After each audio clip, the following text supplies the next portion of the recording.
Okay, so ang ating pong topic ay while waiting. Okay, kung ating babasahin po ang Matthew 24, na ito po ay tumutukoy ang sa muling pagbabalik ng ating Panginoon at siya may mga paalaala dito. At sa verse 4 ay sabi niya dito, and Jesus, nung tinanong siya ng mga apostles, sabi niya, and Jesus answered and said unto them, take heed that no man deceive you. For many shall come in my name, saying, I am Christ, and shall deceive many. At nung nakaraang linggo, kaya napili din naman to, ay merong isang nangyari sa mundo na inaantay ng mga tao at merong mang gumising ng madaling araw at nag-aantay doon sa total solar eclipse. Gumising sila ng madaling araw and to be disappointed sapagkat maulap, hindi din nila nakita. So nanood na lang sila doon sa internet dahil doon sa North America and sa Mexico ay kitang-kita yon. So nag-antay na lang, nanood na lang sila doon sa internet para makita nila yung solar eclipse, yung pagharang noong buwan sa mundo, pagitan ng mundo at ng araw. And ano ba ang madalas na attitude ng tao kapag siya ay nag-aantay? Yung naiinip, yes, tama. And yung iba naman, may ginagawa. And may preparation silang ginagawa. Kagaya nun, yung solar eclipse ay a sure event. At we can expect it precisely by a mathematical computation. So, nako-compute nila kung kailan to darating. Kaya yung mga hindi nakakita ngayon, after 45 years yata yun. So, antayin nyo na lang. So, ganun. Pwede nyong maabangan ulit at dahil ito ay nako-compute kung kailan mangyayari ulit. And talagang nakakainip magantay, lalo na kung hindi mo alam anong oras, kailan darating yung iyong inaantay. At yung iba talagang may ginagawa before bago magkaroon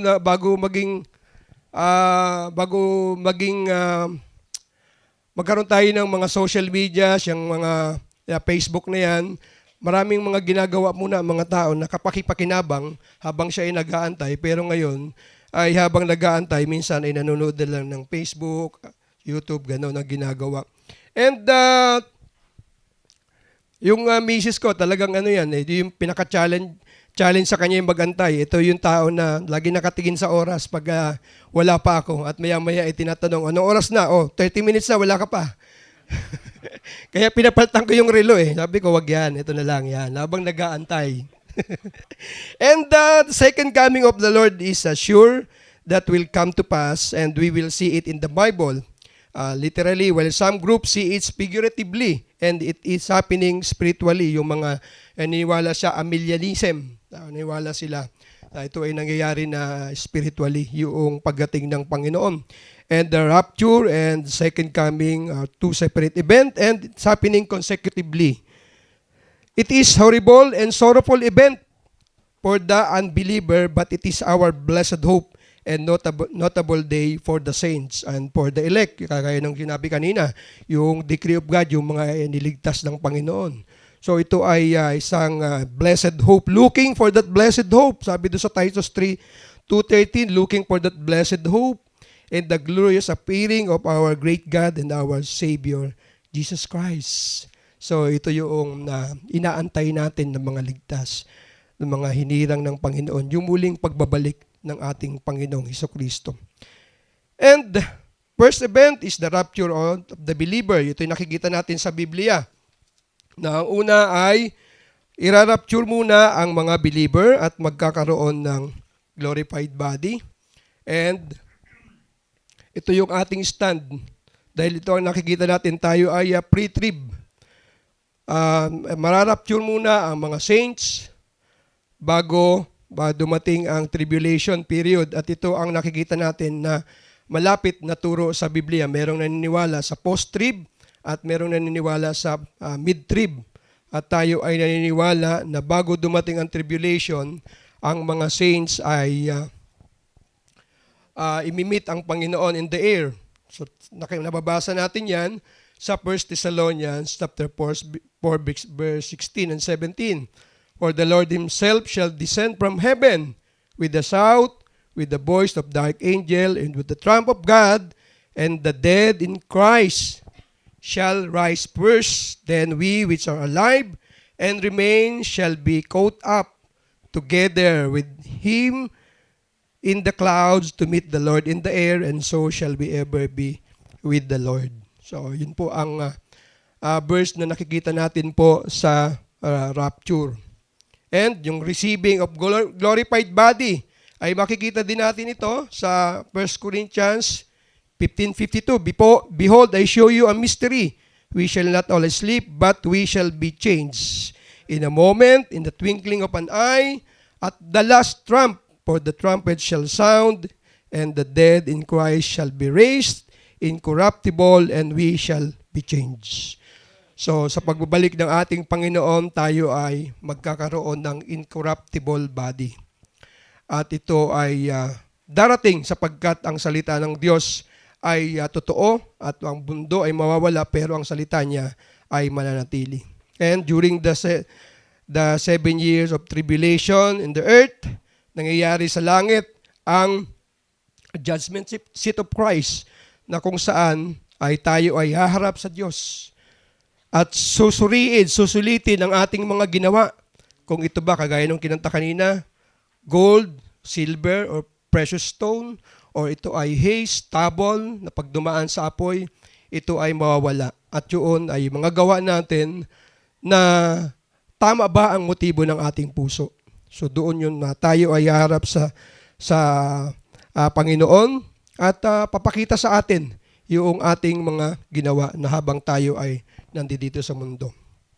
And after the 7 years of tribulation, when the last vial judgment takes place, then the second coming of Jesus Christ, where it takes place on earth, it will be at the same place. Sabi doon sa Bible, ay the same place which He left in His ascension, according to Zechariah 14:3 and 4. And His feet shall stand in that day upon the Mount Olives, which is before Jerusalem on the east. So, Jesus Christ is coming back. And it is prophesied by the prophet. At siya ay totoong babalik at kahit na yung mga anghel sa langit ay hindi alam kung kailan, ngunit ang Ama lamang ang nakakaalam. Subalit, tayo po ay kanyang pinaghahanda. Pinaghahanda niya tayo, take heed that no man deceive you. Kayo ay mag-ingat na hindi kayo malinlang ng sino man. O bakit? Dahil marami daw ang darating na mga magsasabing sila ang Kristo. Sa Mexico, may nagsabi, siya yung Kristo, dumating na siya. Sa Amerika, meron din nagsabi. At dito sa Pilipinas, meron din. At ngayon ay meron siyang warrant of arrest. See? Na bulgar yung kanyang mga ginagawa. At makikita natin doon, yung mga tao ay talagang paniwalang-paniwala sa kanya. To the point na kahit na yung sarili nilang pera, na yung testimony nga sa nung pinapanood ko sa Facebook, pambayad na lang ng bahay niya, so kailangan niya pang maabot yung quota, ibinigay niya pa hanggang yung bahay niya ay nawala. Ganon sila kapaniwala, ganon sila nalinlang noong nagsasabi na siya ang appointed son of God. At kahit na daw yung mga namamalimos, pag hindi nila naabot yung quota, binubugbog sila. Ayaw nilang umalis, hindi sila makalis kasi ang alam nila, yun ang kaligtasan nila. Maliligtas sila sa magitan nun. At pag sila umalis, doon sa kingdom na yun, ay sila ay mapupunta sa impyerno. Imagine nyo kung paano sila napaniwala noong tinatawag na, noong nagpakilalang appointed son of God. At salamat sa Panginoon at tayo po ay dinala dito sa tama iglesia. Tayo ay binibigyan ng karunungan, nakakapagbasa tayo ng Biblia. Kaya po mahalaga na magsaliksik tayo at magbasa tayo ng Biblia. And nais kong tingnan natin ang ilang mahalagang bagay habang tayo ay nag-aantay. The importance of believing that He is coming back. 2,000 years ago po ito ay sinasabi na ng Panginoon. So ito dapat ang makita natin na tayo ay maniwala na siya ay talagang babalik. At kapag pinaniwalaan natin na siya ay babalik, tayo ay maghahanda. Noong 2,000 years ago, pinakita na, sinasabi na ito ng Panginoong Hesus na ito ay mangyayari sa muling pagbabalik ng anak ng Diyos. 1520 hanggang 1518 BC, before Christ, ipinaprophesy na ito ni Prophet Zechariah na siya ay babalik. Madaming dumaan na gera ng World War I, akala nila babalik ng Panginoon. World War II, akala nila babalik ng Panginoon. Ngayon, sinasabi nila, nandun na tayo sa last days. Perilous times will come, for men will be lovers of their own self. Nangyayari na ba ito ngayon? So maghanda tayo dahil malapit na, hindi natin alam kung kailan muling babalik ang Panginoon. At habang tayo ay nag-aantay, ay dapat meron tayong ginagawa. And kung tunay kang naniniwala na ang Panginoon ay malapit nang bumalik, so let us be prepared. Paano? Pursue Christ-like attitude. Pursue Christ-like attitude.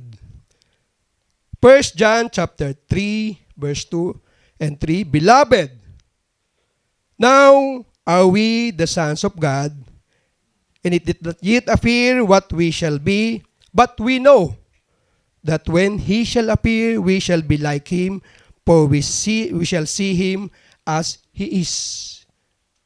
Kung anong pagbalik ng Panginoong Hesus ay makikita natin siya at kagaya ng meron siyang incorruptible body, tayo din ay nakita natin kanina sa 1 Corinthians na tayo din ay magkakaroon ng incorruptible body. Makikita natin siya kung ano ang ating Panginoong Hesus. And if we really want to be like Jesus by seeing Him when He comes, we pursue being like Him now. And ano ba ang psychological impact ng verse na ito sa atin? And every man that has this hope in Him.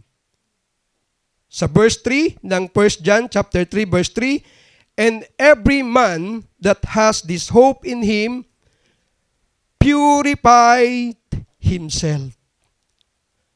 And every man that this hope in Him purify himself even as He is pure. Hope in Him, unshakable confidence on our Lord Jesus Christ. Kung tayo ay umaasa at nagtitiwala sa ating Panginoong Hesus, tayo daw ay merong dapat unshakable confidence. Hindi tayo masisway kung ano man ang dumating sa ating buhay. Sapagkat tayo na mga anak ng Diyos, we are the sons of God. At yung sinabi nga sa lesson kanina, decree of God, we are predestined, we are elect. At tayo ay sons of God at tayo dapat ang ating tiwala at pag-asa ay laging nakatuon sa ating Panginoong Hesus. At doon sa verse chapter 24 ay makikita natin dito na napakaraming mangyayari na maaring even the elect ay maaring ma-deceive sapagkat napaka tindi ng mangyayari sa panahong ito.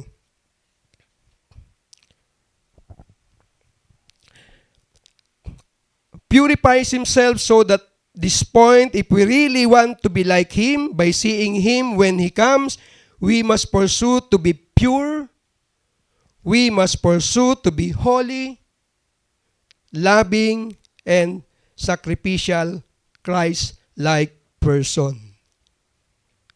Pure in our thoughts, in our works, in our deed. Holy, because who He calls us is holy. Tayo ay maging banal at magpakabanal sa ating buhay sapagkat ang Diyos na tumawag sa atin ay banal. So kapag ikaw, ang sinabi ng Biblia na tayo ay magpakabanal, ano ang mga iiwasan natin? Yung mga bagay na magdudumi sa ating buhay, mga bagay na magdadala sa atin palayo sa ating Diyos. Mga kasalanan, mga immorality ay dapat nating layuan. we must pursue to be a Christ-like person. Holy, loving, mapagmahal, especially in the household of faith. Lalo-lalo na sa ating mga kasamahan sa iglesia. Sacrificial. Tayo ay hindi madaling magreklamo. Tayo ay long-suffering. Mahirap sa isang Kristiyano yung maraming complain lagi sa kanyang buhay. Napakahirap kumilos, napakahirap gumalaw, gumawa ng mga ministry kung marami tayong reklamo sa ating buhay.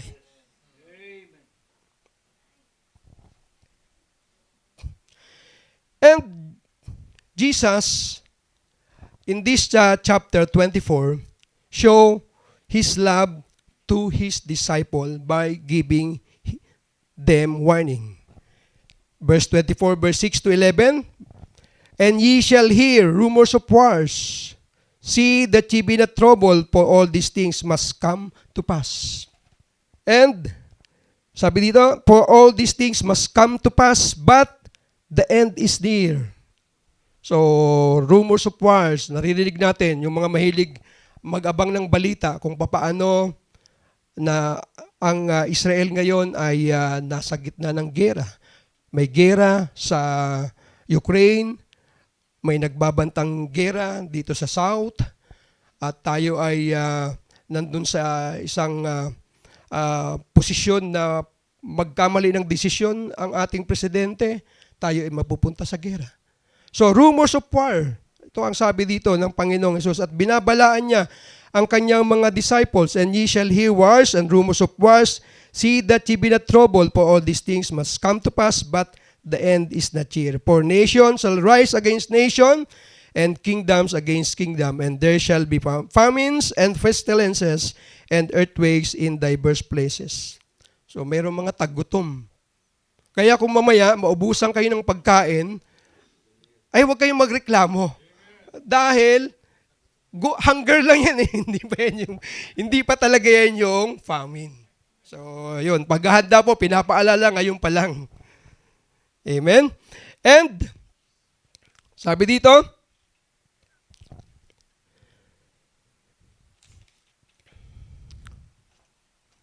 sa verse 8, all these are the beginning of sorrow. Then shall they deliver you up to be afflicted, and shall kill you, and ye shall be hated of all nations for my name's sakes. Ang isang tao, ang isang mananampalataya, kapag ikaw ay in-identify mo na ang iyong sarili, na ikaw ay tagasunod ni Kristo, ikaw na ay open target ng kaaway. Gagawin na ang mga bagay na pwede mong ikasira, gagamitin ang mga kaibigan mo, kahit na ang mga pamilya mo, para ikaw ay hindi maging produktibong mananampalataya. At ito po ay dapat handa tayo, sapagkat ito ay binibigay na warning na sa atin ng ating Panginoong Hesus. At sabi din sa Acts chapter 4, chapter 14, verse 22, ito ay kay Apostle Paul. Ang sabi niya dito, confirming the souls of the disciple and exhorting them to continue in faith, and that we must through much tribulation enter into the kingdom of God. Confirming the soul. Anong ginawa ni Apostle Paul dito? Doong siya ay pinagbawalan, siya ay sinaktan, siya ay umalis, pumunta sa ibang lugar, and then bumalik siya muli doon sa Lystra and sa Iconium and Antioch. At yung mga mananampalataya doon ay in-encourage niya na kayo ay magpatuloy sa inyong pananampalataya, sapagkat ang pumapasok sa kaharian ng Diyos ay dadaanan niya talaga itong mga ganitong pagsubok. Tayo ba ay may naranasan na sa buhay nating Kristiyano na mamabigat na mga pagsubok na nagiging dahilan upang tayo ay manghina? Dumating na ba sa buhay natin na tayo ay nilayuan ng ating mga kaibigan dahil ating pinapakilala si Kristo sa kanila? Ito ay talagang mangyayari sa isang tunay na Kristiyano. Subalit kung ikaw ay isang Kristiyano, sinasabi mong ikaw ay isang Kristiyano, pero hindi ka dumadanas ng mga ganitong pagsubok, ay maaaring ikaw ay hindi mo pa masyadong pinaninindigan ang pagiging Kristiyano mo. Ikaw pa ay sumasabay sa takbo ng mundo. Kaibigan mo pa ang mundo. Hindi mo pa inilalayo ang iyong sarili sa gawain ng mundo. Ang isang tunay na Kristiyano ay tumatalikod sa kung anuman ang ginagawa ng mundo, sapagkat ang gawain ng mundo, ito ay enmity against God. Kaaway ito ng Diyos. Kung anuman ang nakikita mo sa mundo at sumasabay ka sa takbo ng mundo, dahil ang mundo natin ngayon ay palala ng palala at ikaw ay sumasabay diyan, lumayo ka diyan, kaibigan. Lumayo ka diyan, kapatid. At manindigan ka sa iyong pananampalataya at itaas mo ang pangalan ni Kristo. And another, sa Matthew 24:9-11, na binasa ko kanina, at the implication of this, that we should get ready for the Lord's coming by being spiritually and mentally alert to satanic deception and false teaching. Yun yung binasa natin kanina sa Matthew chapter 24. Then shall deliver you to be afflicted, and shall kill you, and ye shall be hated of all nations for my name's sake. And then shall many be offended, and shall betray one another, and shall hate one another. And many false prophets shall rise, and shall deceive many. Because iniquity shall abound, the love of many shall wax cold. Darating ang panahon na ang pag-ibig ay palamig ng palamig. Okay lang kung yung milk tea ang malamig. Pero kung yung pag-ibig mo sa kapatiran ay lumalamig ng lumalamig, ito po ay hindi ka tanggap-tanggap. Imagine natin kung ang isang Kristiyano ay malamig na ang kanyang pag-ibig sa kanyang kapatiran. Imagine natin kung ang isang Kristiyano ay malamig na ang kanyang pag-ibig sa church. Ang isang pastor malamig na ang pag-ibig sa kanyang congregation. Anong mangyayari? Nabasa ko yung binigay ni Brother Romney kanina noong nakaraan. Pagdating sa trabaho, tayo ay active. Ayaw natin ng nalilate, pero sa church, okay lang na malate. Yung performance natin sa ating boss, pilit nating inaayos, ginagandahan, pero madalas yung performance sa church, binabaliwala. Palamig ng palamig ang pag-ibig sa iglesia. So ito po sana ay huwag mangyari sa atin ng mga mananampalataya, sapagkat darating po ang panahon na marami ang manlalamig sa gawain dahil sa mga pagsubok.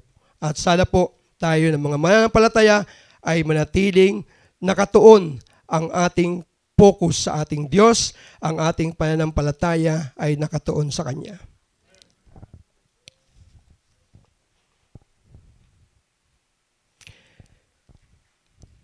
And right Christian attitude while waiting, work faithfully for Christ. The parable of the nobleman giving 10 pounds to his servant. Ito ay mababasa natin sa Luke 19:13-14. Luke 19:13. Ito yung parable na yung nobleman ay nagbigay ng 10 pounds sa kanyang 10 servants. At anong sabi niya dito? Occupy till I come. So, ibig sabihin ng occupy till I come, do business until I come. Kung ano man ang tinuro ng ating Panginoong Hesus, ay atin itong gawin habang tayo ay nag-aantay sa kanyang pagbabalik. Right attitude while waiting for our Lord Jesus Christ coming. Ito po ang dapat na attitude nating mga Kristiyano. Habang hindi pa bumabalik ang ating Panginoon o habang tayo ay buhay pa, alin man ang mauna, ang pagbabalik ng Panginoon o ang ating buhay ay makitil, anuman ang mauna at habang tayo ay nag-aantay sa Kanya, ay gawin natin kung ano ang iniuutos ng ating Panginoon. Encourage one another to be good servant of Christ. Encourage one another. And Nung nakita ko yung WISP, yung mga kapatid natin na pumunta doon sa WISP program, ay nakita ko ba, babaguhin ko sana yung message ko kasi andun na sila eh. Ginagawa na nila yung business ng ating Panginoon eh. So babaguhin ko yung message ko. Pero marami po tayong member ng church na ito. At bawat isa sa atin ay merong obligasyon na ibahagi ang katotohanan, ibahagi ang mabuting balita ng kaligtasan, ibahagi ang tunay na ebanghelyo. And this gospel of the kingdom shall be preached into all the world for a witness unto all nations. Yan po ang sabi sa Matthew 24 verse 14. And this gospel of the kingdom shall be preached into all the world for a witness unto all nations. Napakadami pa pong hindi naaabot ng salita ng Diyos. Lalo na dito sa Pilipinas, ilan bang ethnic groups dito meron tayo? Marami pa po ang hindi naaabot kagaya noong planong pag-travel ni Pastor sa Baler. Maraming mga nangangailangan doon ng salita ng Diyos, maraming nangangailangan ng missionary. And, nung isang araw, nagpadala tayo ng 2,000 para doon kay Pastor Anwar sa, I think, India or Pakistan para sa kanilang missionary doon. Pero tayo, wala tayong pinapadalang mga missionaries na galing dito sa atin.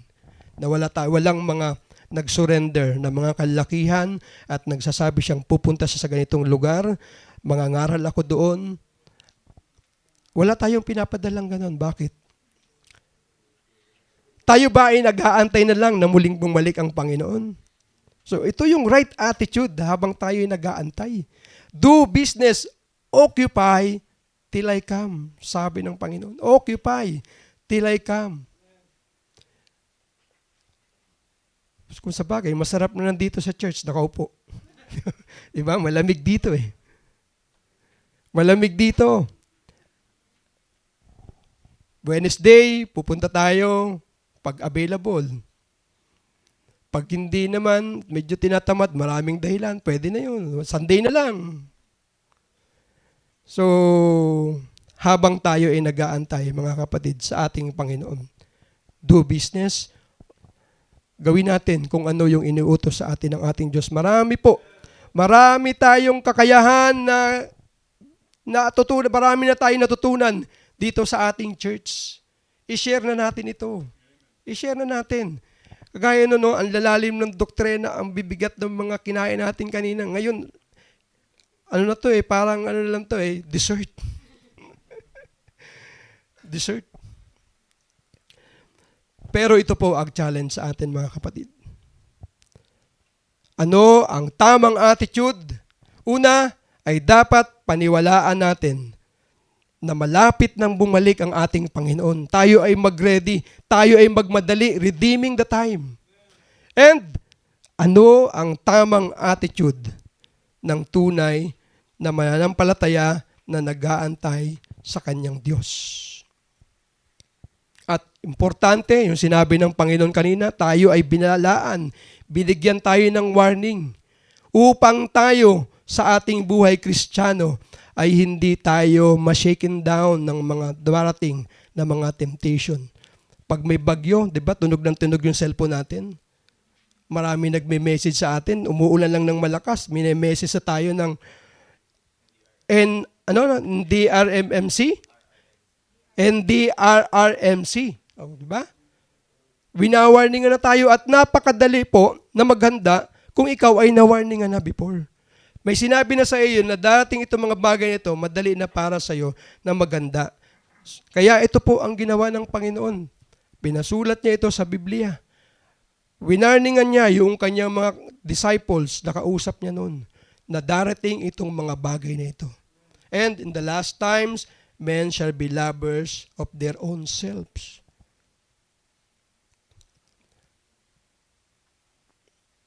Naalala ko nung kwento ni Mrs. isang araw, nakaupo sila sa jeep. Siksikan sila, merong tomboy at babae, tapos nakaupo yung isang aso. Hindi na sila makausog kasi yung aso ibinayad na. Imagine yung panahon na dumarating na ngayon. Yung pagmamahal sa kapwa-tao ay mas higit yung pagmamahal na ibinibigay dun sa aso. See? Hindi naman tayo disagree dun sa mga nagbibigay ng pagmamahal sa mga ganong animals. Pero yung mas higit yung pagmamahal na ibibigay mo sa animals kaysa sa kapwa-tao mo, ay parang hindi yata tama. Di ba?